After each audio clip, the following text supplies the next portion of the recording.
ഈശോമിശിഹായ്ക്ക് സ്തുതിയായിരിക്കട്ടെ.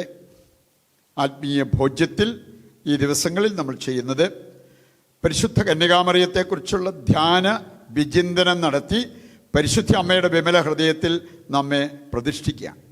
അതിൻ്റെ 2-ാം ദിവസത്തിലേക്ക് നമ്മൾ പ്രവേശിക്കുകയാണ്. നമ്മൾ ധ്യാനിക്കുന്ന ഒരു വിശുദ്ധൻ, വിശുദ്ധ ജോൺ ഡമാസിൻ.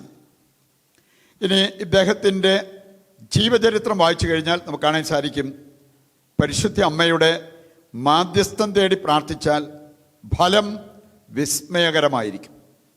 വിസ്മയകരമായ ഫലങ്ങൾ നമുക്ക് കാണാൻ സാധിക്കും നാം പരിശുദ്ധ അമ്മയുടെ മാധ്യസ്ഥം തേടി പ്രാർത്ഥിക്കുന്നവരായി മാറുന്നെങ്കിൽ. ജോൺ ഡമാസിനെ കുറിച്ച് ഒരു ഐതിഹ്യമുണ്ട്. ഇനി അദ്ദേഹം കാലിഫ് രാജാവിൻ്റെ കീഴിൽ ആയിരുന്നു, ഒരു മന്ത്രിയായി ജോലി ചെയ്തിരുന്ന ഒരു വ്യക്തിയാണ്. എന്നാൽ ഇദ്ദേഹത്തിന് എതിരെ ചിന്തിച്ചുകൊണ്ടിരുന്ന ഒരു വ്യക്തിയാണ് ലയോ ഈറോസ്. ലയോ ഈറോസിനെതിരെ ഒരുപാട് ഈ ജോണിൻ്റെ തൂലിക ചലിച്ചിട്ടുണ്ട്, നാവ് ചലിച്ചിട്ടുണ്ട്. അവൻ്റെ തെറ്റുകളും കുറ്റങ്ങളുമൊക്കെ ചൂണ്ടിക്കാണിച്ചിരുന്നു. അതുകൊണ്ട് എങ്ങനെയെങ്കിലും ജോണിനെ ഉന്മൂലനം ചെയ്യണം എന്ന് ലയോ ആഗ്രഹിച്ചിരുന്നു. അതനുസരിച്ച് പുള്ളി ഒരു കള്ളക്കത്തെഴുതി അത് കാലിഫ് രാജാവിന് അയച്ചു കൊടുത്തു.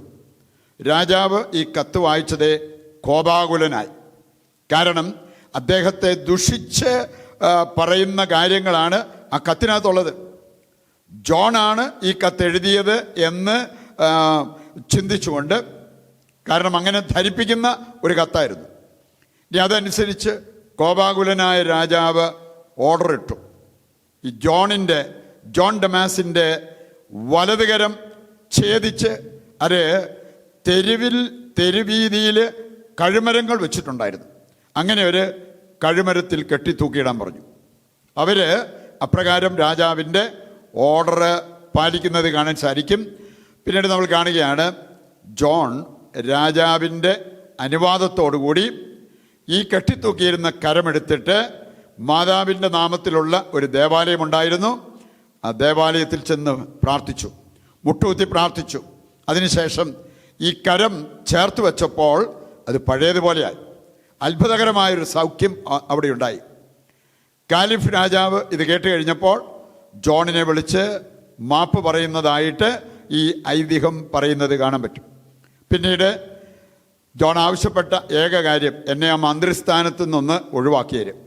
അങ്ങനെ അതിന് അനുവാദം വാങ്ങിച്ച് അദ്ദേഹം ശേഷിച്ച കാലം കപ്പഡോക്യായിൽ പോയി ദൈവവചനം പ്രഘോഷിച്ച് ഭാഗ്യമരണം പ്രാപിച്ചു എന്നാണ് ഐതിഹ്യം പറയുക.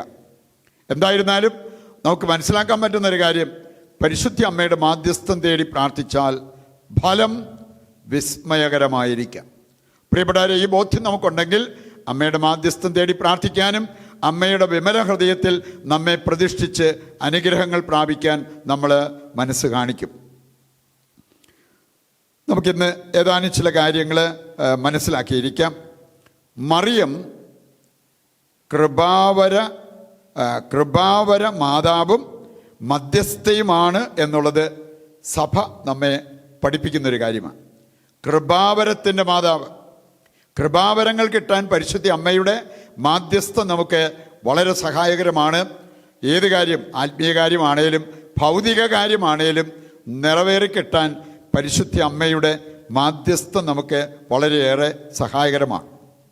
ലൂക്ക 1:28 നമ്മൾ കാണുന്നത് പരിശുദ്ധ അമ്മ കൃപ നിറഞ്ഞ വ്യക്തിയായിരുന്നു. ഗബ്രിയേൽ ദൂതൻ അവളെ അഭിസംബോധന ചെയ്തത് ഇക്കാര്യം പറഞ്ഞുകൊണ്ടാണ് എന്ന് ഈ വചനം നമ്മെ പഠിപ്പിക്കുന്നുണ്ട്. കത്തോലിക്കാ സഭയുടെ മതബോധന ഗ്രന്ഥം 968 catechism of the Catholic church, അവിടെ പറയപ്പെട്ടിരിക്കുന്നൊരു കാര്യമുണ്ട്. കൃപാവരത്തിൻ്റെ ക്രമത്തിൽ മറിയം നമുക്ക് അമ്മയാണ്. കൃപാവരത്തിൻ്റെ ക്രമത്തിൽ നമുക്കറിയാം, കൃപയുടെ ഉറവിടം എന്ന് പറയുന്നത് ദൈവമാണ്. മറിയം എന്ന് പറയുന്നത് കൃപയുടെ ഇടനിലക്കാരി. മറിയത്തിൻ്റെ മാധ്യസ്ഥം, ഈ കൃപയുടെ നീർച്ചാൽ നമ്മുടെ ജീവിതത്തിലേക്ക് ഒഴുകി വരുന്നതിന് സഹായകരമാവും. അതാണ് സഭ ഇവിടെ നമ്മെ പഠിപ്പിക്കുന്നത്. അവൾ നമുക്ക് അമ്മയാകുന്നത് എങ്ങനെയാണ് എന്ന് ഈ പാരഗ്രാഫ് നമ്മെ ഓർമ്മിപ്പിക്കുന്നുണ്ട്. അവളുടെ അനുസരണം, വിശ്വാസം, ശരണം, ജ്വലിക്കുന്ന സ്നേഹം, ഈ 4 കാര്യങ്ങളിലൂടെയാണ് പരിശുദ്ധ അമ്മ നമ്മുടെ അമ്മയായി മാറുന്നത്. അനുസരണം, വിശ്വാസം, ശരണം, ജ്വലിക്കുന്ന സ്നേഹം. അത് പ്രിയപ്പെട്ടവർ, നമുക്ക് ദൈവത്തിൻ്റെ കൃപ സ്വീകരിക്കുവാൻ പരിശുദ്ധ അമ്മയുടെ മാധ്യസ്ഥം ഒരുപാട് സഹായിക്കും എന്നുള്ളത് മനസ്സിലാക്കിയിരിക്കാം. 2-3 കാര്യങ്ങൾ നാം ഇതുമായി ചേർത്ത് കാണുന്നത് വളരെ നല്ലതാണ്. ഒന്നാമത്തെ കാര്യം, അനുദിന ക്രിസ്തീയ ജീവിതത്തിന് ദൈവകൃപ നമുക്ക് ആവശ്യമാണ്. വിശുദ്ധ തോമസ് അക്വിനാസ് പറയുന്നുണ്ട്, വിശുദ്ധ കുർബാന എന്ന് പറഞ്ഞാൽ ഇന്നലെയും ഇന്നും നാളെയും മനോഹരമായി സമ്മേളിക്കുന്ന ഒരു സമയമാണ്, ബലിയർപ്പണത്തിൻ്റെ സമയം. ഇന്ന് എന്ന് പറഞ്ഞാൽ ഇന്ന് നല്ലൊരു ക്രിസ്തീയ ജീവിതം നയിക്കണമെങ്കിൽ ദൈവത്തിൻ്റെ കൃപ എനിക്ക് ആവശ്യമാണ്. ആ കൃപ നമ്മളിലേക്ക് എത്തിക്കാൻ വിശുദ്ധ കുർബാന സഹായിക്കും, പരിശുദ്ധ അമ്മയുടെ മാധ്യസ്ഥം സഹായിക്കും. രണ്ടാമത്തെ കാര്യം, പ്രതികൂലങ്ങളെ അതിജീവിക്കാൻ പരിശുദ്ധ അമ്മയുടെ മാധ്യസ്ഥം നമുക്ക് സഹായകരമാണ്. 2 കൊറിന്തോസ് 12-ാം അധ്യായത്തിൻ്റെ 9-ാമത്തെ വചനം എടുക്കുമ്പോൾ പൗലോസിന് കർത്താവ് കൊടുത്തൊരു നിർദ്ദേശമുണ്ട്. മുള്ള് നിന്റെ ശരീരത്തിലിരിക്കട്ടെ, നിനക്ക് എൻ്റെ കൃപ മതി. ഈ കൃപ ലഭിക്കുവാൻ പരിശുദ്ധ അമ്മ നമ്മയും സഹായിക്കും. 3-ാമത്തെ കാര്യം, സഹനത്തിൽ പിടിച്ചു നിൽക്കാൻ പരിശുദ്ധ അമ്മയുടെ സഹായം, കൃപയുടെ നിറവ് നമുക്ക് വളരെ ആവശ്യമാണ്. സഹനത്തിൽ പിടിച്ചു നിൽക്കാൻ നമ്മൾ കാണുന്നുണ്ട്.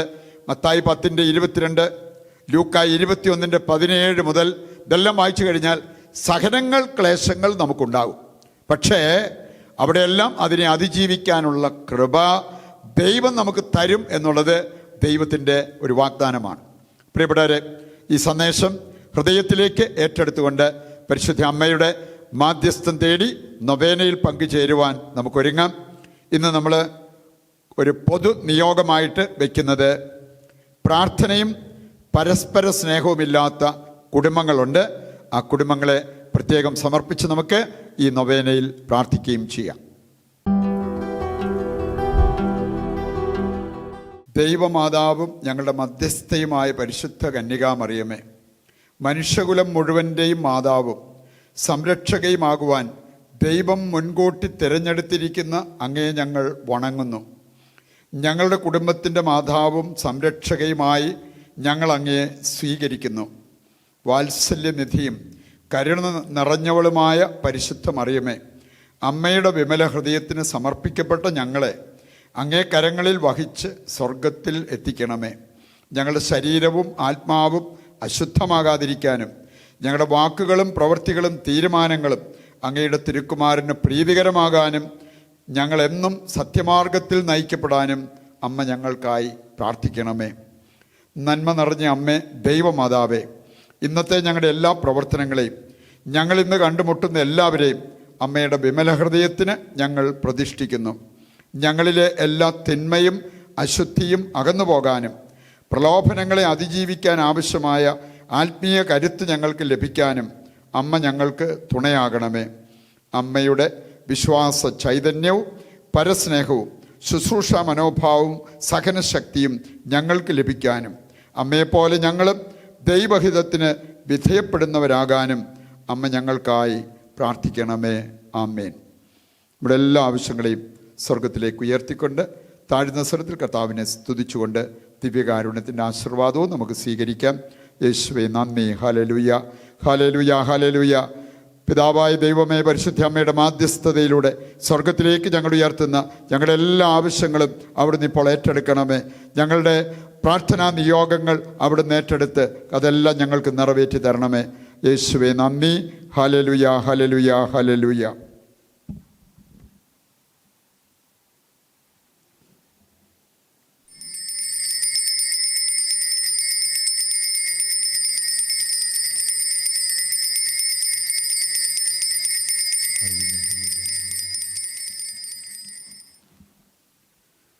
പരിശുദ്ധ പരമ ദിവ്യകാരുണ്യത്തിന് എന്നേരവും ആരാധനയും സ്തുതിയും പുകഴ്ചയും ഉണ്ടായിരിക്കട്ടെ. ഈശോ മിശിഹായ്ക്ക് സ്തുതിയായിരിക്കട്ടെ. ദൈവം നിങ്ങളെ സമർത്ഥമായി അനുഗ്രഹിക്കട്ടെ.